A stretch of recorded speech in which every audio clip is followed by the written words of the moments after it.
Quantos alunos de inclusão estudam na sua turma?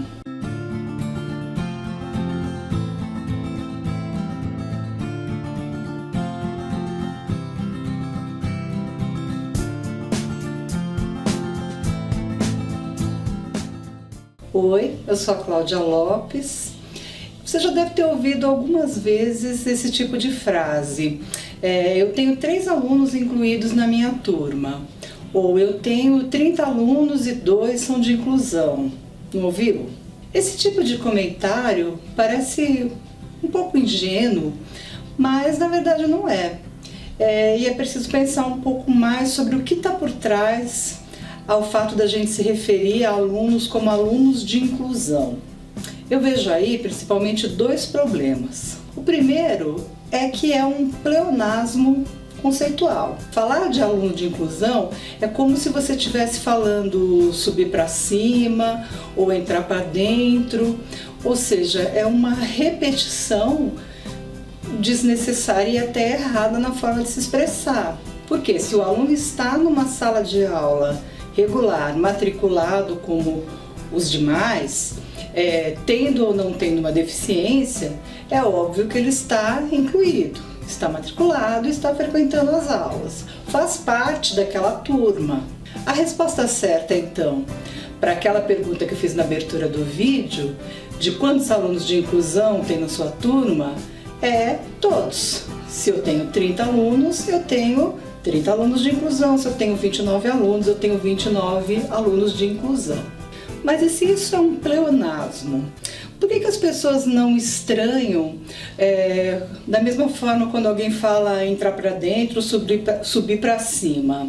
Por que se usa, não se estranha o uso dessa expressão de aluno incluído? A resposta está no fato de que aluno incluído é utilizado como sinônimo de aluno com deficiência. O aluno incluído, então, é aquele que tem alguma deficiência ou alguma diferença significativa. Com essa fala, aluno incluído, é como se ele não tivesse o direito de estar lá. Ele está numa condição especial, ele está incluído.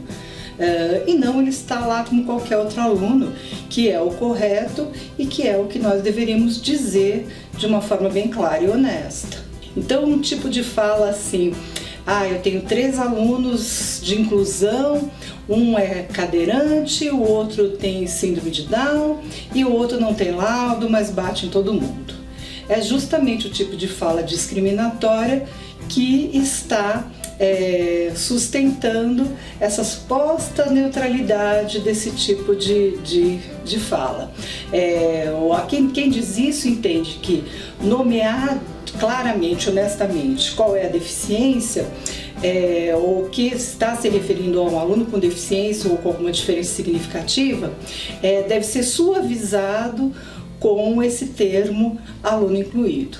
E na verdade acaba praticando discriminação do mesmo jeito. Então é aquela velha questão da discriminação e do preconceito. Os alunos considerados bons pelo professor são aqueles que se encaixam no seu padrão de normalidade, que atendem de alguma forma a sua expectativa sobre o que é ser um bom aluno. E os alunos considerados ruins são aqueles que de alguma forma subvertem essas expectativas, vão contra aquilo que o professor acredita que deva ser o comportamento padrão de um aluno, como essa imagem exemplifica bem.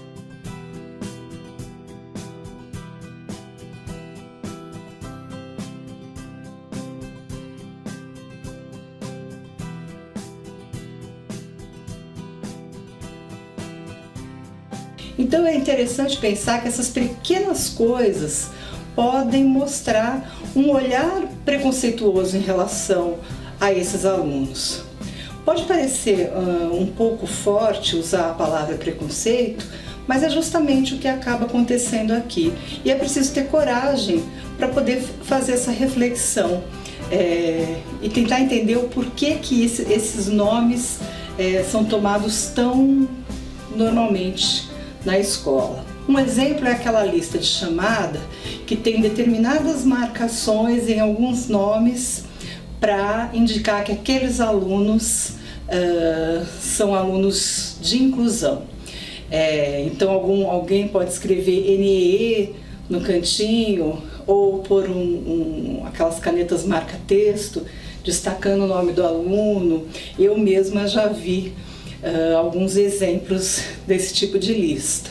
Qual que seja a razão alegada, é preciso pensar o porquê é necessário fazer esse atalho visual para uma lista em que existam alunos com deficiência ou aluno com alguma diferença significativa.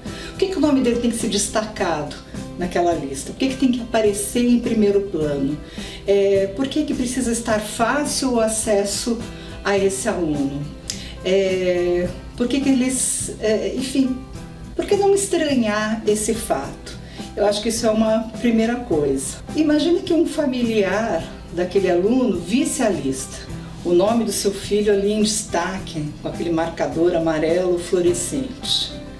Imagine uma outra situação, que você visse uma lista em que o seu nome estivesse destacado no meio de 30 outros nomes. Está lá o seu nome no meio com um marcador brilhante. O que será que isso significa? Que tipo de impacto isso criaria em você? O que você ficaria pensando quando vê uma coisa dessa?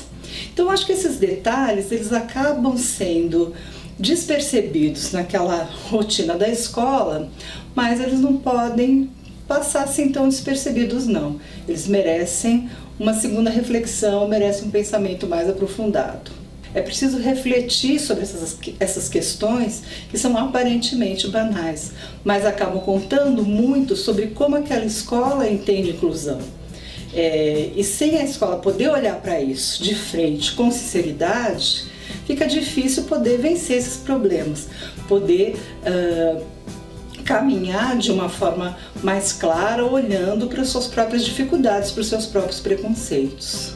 A melhor forma de falar sobre essa e outras dificuldades que surgem no processo da inclusão escolar é olhar com clareza, olhar com objetividade e olhar com honestidade.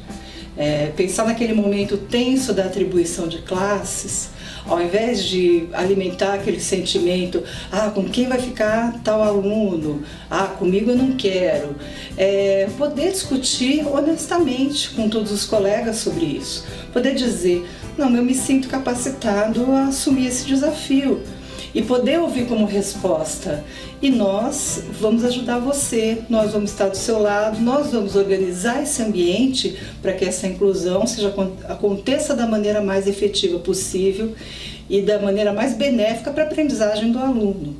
Então, essa é uma mudança importante de postura e que a gente tem que ter como um objetivo a ser perseguido incansavelmente. É preciso combater o preconceito das pequenas atitudes e a gente pode começar corrigindo a maneira de falar. Então, nada de falar alunos de inclusão. Alunos são alunos, todos eles têm os mesmos direitos e todos eles precisam ser atendidos nas suas necessidades. Bom, gente, esse foi o tema do vídeo de hoje. Eu espero que vocês tenham gostado e que essa reflexão seja útil e contribua com vocês. E eu vejo vocês no próximo vídeo. Até lá!